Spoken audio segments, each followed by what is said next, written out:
Eu acho o Ratinho um governador razoável, como é razoável o Tarcísio e como são razoáveis a maior parte dos governadores brasileiros.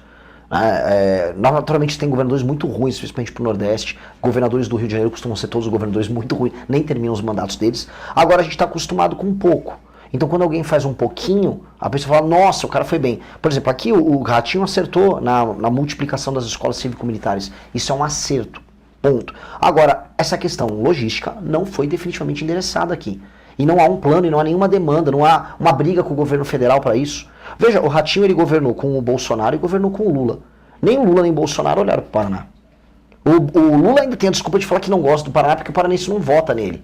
Agora, e no governo Bolsonaro? Qual foi a atenção dada para cá? O Bolsonaro governou para o eleitor do Nordeste, para ficar dando auxílio emergencial, para ficar dando Bolsa Família, mas não focou para cá. Mesma coisa, eu vou em Santa Catarina e vou falar com os catarinenses isso. Não olharam para cá quando teve um governo de direita. O Ratinho fez um governo, andou com os dois, e com os dois essa questão logística não foi definitivamente endereçada.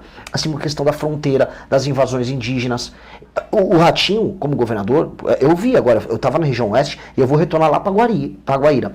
Ali, cara, você tem invasão de propriedades de maneira absolutamente ostensiva, tocada por índio que nem brasileiro é.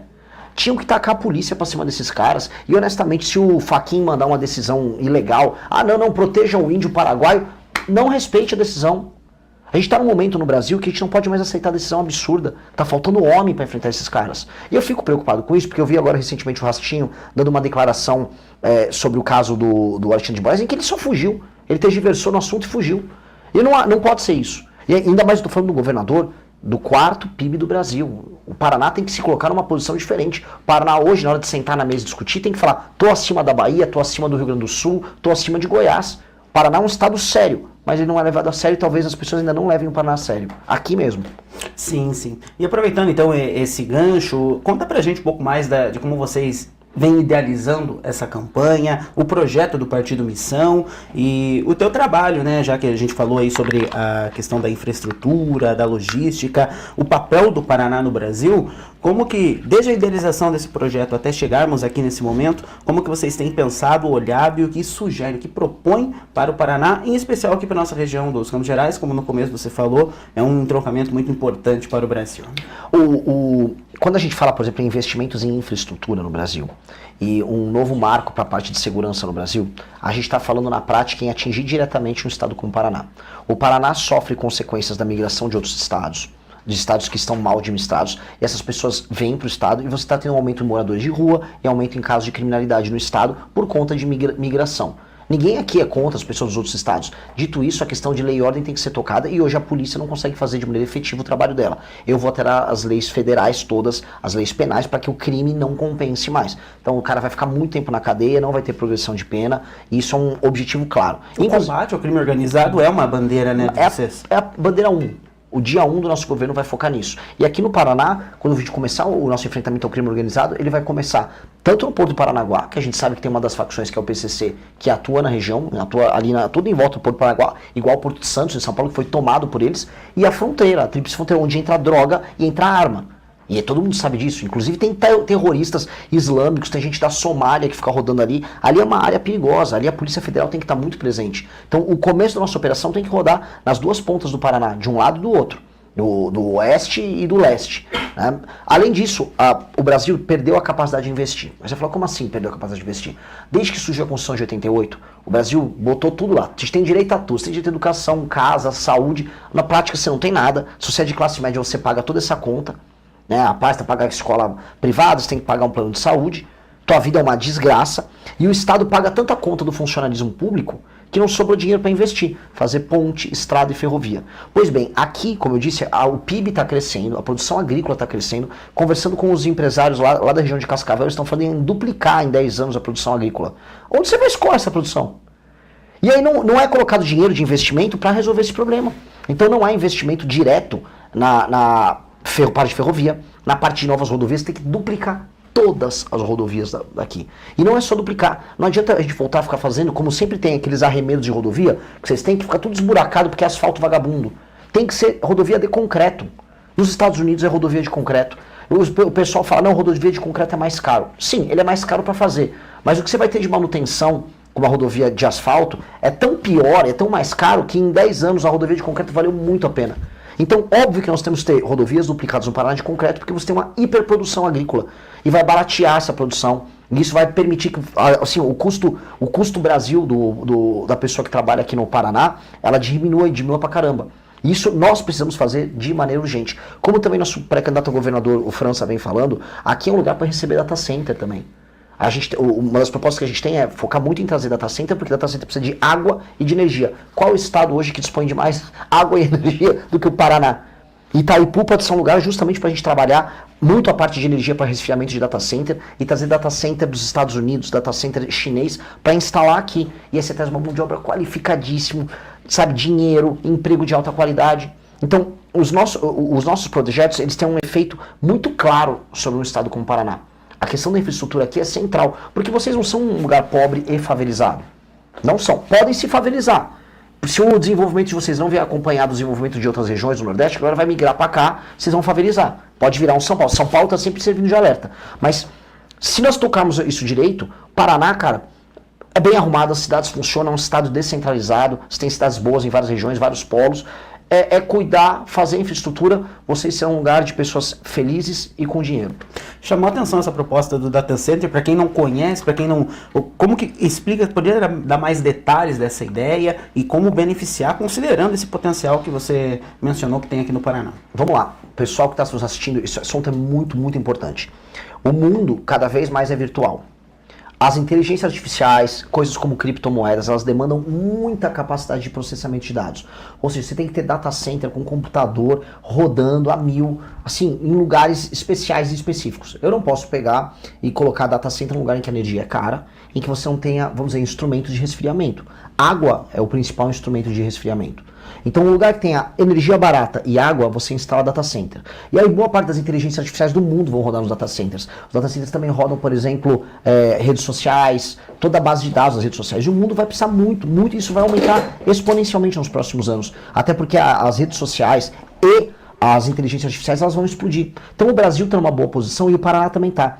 O Paraná, com energia barata e com água do resfriamento, e eles podem utilizar, inclusive, Itaipu para isso. Ele está numa posição em que eu posso convocar empresas internacionais, chamar a OpenAI, a dona do ChatGPT, chamar o pessoal da Meta, que tem a própria AI deles, o pessoal do Google, querem instalar aqui, vamos fazer uma parceria. E aí eles instalam os data centers e aquilo vira um hub, inclusive, para startups se instalarem próximo. Isso está rolando agora no Ceará. O pessoal do TikTok está fazendo um data center gigantesco no Ceará. Então, cabe no Ceará, cabe muito no Nordeste. No Nordeste tem energia solar, energia eólica, cabe também no Paraná. A gente tem a questão hídrica, da energia hídrica, por conta do rio Paraná, desse complexo todo hídrico que nós temos.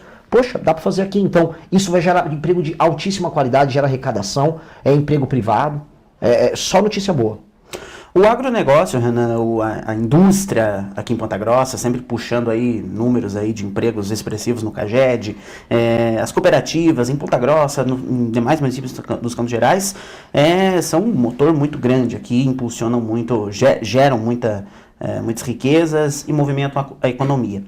Como que elas se inserem no plano de governo de vocês, nas propostas nacionais do Partido Missão, como aproveitar esse potencial e os dados, os números que já tem, que já se apresentam aqui como a riqueza da região, como que vocês pensam, como que você enxerga esse cenário e como ele agrega as suas ideias aqui para o Paraná. Olha, as cooperativas agrícolas, o associativismo dos produtores rurais, e esse associativismo ele parte tanto da produção até a parte de crédito. Você tem cooperativa de crédito, você tem, vamos dizer, cooperativas que acabam criando seus próprios silos e áreas de armazenamento. O que você tem aqui é muito acima da média nacional. Eu não tenho como vir aqui e não falar bem, porque eu estou rodando o Brasil. Eu vejo coisas aqui que eu não vejo no resto do Brasil. Por isso que eu fico, desculpa a palavra, pistola, para não falar outra palavra, com a questão logística. Por exemplo, a parte de silo e armazenamento, você anda a cada 15, 20 quilômetros aqui, você vê um complexo de silo e armazenamento, saindo de Cascavel, vindo para cá, a mesma coisa de Maringá e Londrina. Aí eu pergunto, tá, iniciativa privada, as cooperativas fizeram isso, enquanto isso a estrada está estragada. Você vê, assim, ó, aqui está a iniciativa privada, aqui está o poder público não trabalha direito, a iniciativa privada trabalha direito. Então, como eu deixo de atrapalhar? A pergunta sempre é, como eu deixo de atrapalhar a iniciativa privada? Como eu descentralizo o universo bancário, o universo de empréstimos no Brasil, para que essas cooperativas de crédito possam ter mais margem para crescer? 2, Como eu aumento a capacidade de execução de garantias para que os empréstimos feitos por as cooperativas que tem aqui, eles possam ser bem executados. Essa é uma reclamação. Hoje, por exemplo, os juros são altos e o spread bancário é alto, também porque na hora que uma empresa de crédito, qualquer uma, empresta o dinheiro para alguém, na hora dela cobrar, se aquela pessoa não pagou, ela não consegue executar a dívida. Aí ela fala, pô, se não consigo executar a dívida, ou demora muito para executar a dívida, fica caro, então não vale a pena eu emprestar. A gente precisa facilitar esse tipo de trabalho, porque facilita o capitalismo. E o capitalismo aqui está desenvolvido. Aqui está no nível, Goiás está similar, em que, vamos dizer, as cooperativas, os fazendeiros estão acumulando recurso e eles querem agora investir em outras áreas. Então, o filho de um fazendeiro quer também investir numa empresa de tecnologia, ele quer investir numa indústria. Eles mesmos são o motor do crescimento. Esse fenômeno aconteceu em São Paulo, quando a indústria cafeeira em São Paulo começou a fazer manufatura. Eles saíram do café e foram para a indústria.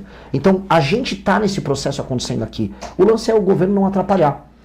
O modelo aqui está funcionando tão bem, e eu acho que essa situação ela é tão, como eu posso colocar, positiva, que eu não teria um grande plano nacional visando aqui, tirando deixar de atrapalhar o empreendedor. O foco nosso, do Estado, tem que ser atuar em outras regiões. Inclusive levar o modelo de cooperativa e associativista para o Nordeste, por exemplo, em que essa cultura não é grande.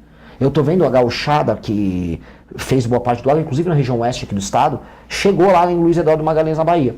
E lá eles estão fazendo cooperativa e está funcionando. Agora, como eles não têm essa cultura para lá, nós temos que levar empresas daqui para lá também. E fazer o que eles estão fazendo aqui, lá também. Isso vai beneficiar, inclusive, o faturamento dessas empresas que são sediadas aqui no estado. Isso é bom para todo mundo. E é um modelo de, vamos dizer, de exportação aqui da região. Então, colocando de maneira clara em linhas bem diretas, investir em infraestrutura, abaixar impostos, ter segurança jurídica, vocês já sabem o que fazer. É igual o que eu falo quando eu rolo no interior de São Paulo. Eu não tenho muito que, eu vou deixar de atrapalhar, vocês já sabem o que fazer. Aqui, São Paulo, Santa Catarina, Goiás, só deixa a galera trabalhar. Para de atrapalhar que o paranaense já sabe o que fazer. Sim, e considerando que se tratar de uma região muito forte aqui nos Campos Gerais, muitos municípios aí trabalhando em conjunto, um dos pontos, uma das pautas importantes nas propostas de vocês, Renan, é a questão da diminuição dos municípios no Brasil, não se tratando aqui especificamente do Brasil, né?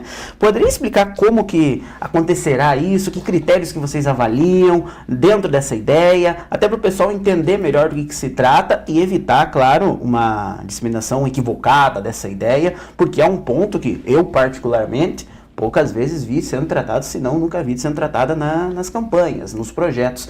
E vocês chegam aí com essa posição. Explica pra gente como seria. De maneira muito simples, para quem é do Paraná e está nos assistindo. Você fala, pô, mas, sei lá, tem um familiar em Entre Rios, sei lá, tem família em municípios muito pequenos. Se o seu município pequeno, ele é autossustentável, ou seja, a arrecadação dele é suficiente, a população é economicamente ativa, ele vai continuar tudo normal. Agora, se existe um município que ele vive de dinheiro do Estado e da União e a população não é economicamente ativa, ele não tem que ser um município. No Paraná, o número de municípios que dependem de repasses para sobreviver é muito menor do que no Maranhão. Na verdade, nem sei se existe alguma cidade no Maranhão que é autossustentável. Estou para ver se tem. Agora, aqui no Paraná, a maior parte é autossustentável. Então, aqui no Paraná, essa é uma questão menor. Agora, como o Paraná se beneficia dessa questão? A partir do momento que eu reduzo o número de municípios nos estados em que os municípios são insolventes, que eles não pagam as próprias contas, eu vou economizar. Imagina o seguinte, se eu reduzo de 5.800, 5.500 municípios para 2.800 municípios, 2.700, eu reduzi mais de 2.000 municípios. São entre prefeito e vice-prefeito, menos 4.000 prefeitos e vice-prefeitos, menos milhares de câmaras de vereadores, milhares e milhares, dezenas de milhares de vereadores que deixam de existir, dezenas de milhares de verbas inúteis. Eu estou literalmente cortando uma massa de políticos que não precisava existir. E isso vai ter que ser feito. Aí, faz parte de um processo, vai sobrar mais dinheiro para a federação. E esse mais dinheiro aumenta investimento. Aumentando investimento, eu consigo investir em infraestrutura para as pessoas aqui, porque aqui está precisando desses investimentos que a gente está falando o tempo todo. E sobra também dinheiro para você reduzir imposto.